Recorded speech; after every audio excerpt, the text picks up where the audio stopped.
ইয়া আইয়ুহান নাসু ইত্তাকু রাব্বাকুম ইন্না যালযালাতাস সাআতি শাইউন আযীম।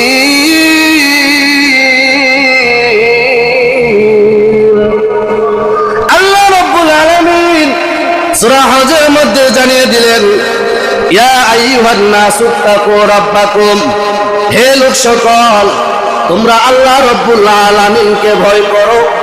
ইন্না যালযালাতাস সাআতি শাইউন আযীম, নিশ্চয়ই কিয়ামতের প্রকম্পন অত্যন্ত ভয়াবহ।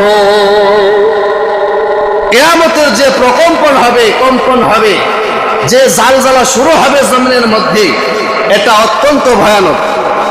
যখন এই জালজালা শুরু হবে, আল্লাহ রাব্বুল আলামিন জানিয়ে দিলেন, সূরা হজের মধ্যে কিয়ামতের ভয়াবহতা সম্পর্কে জানিয়ে দিলেন।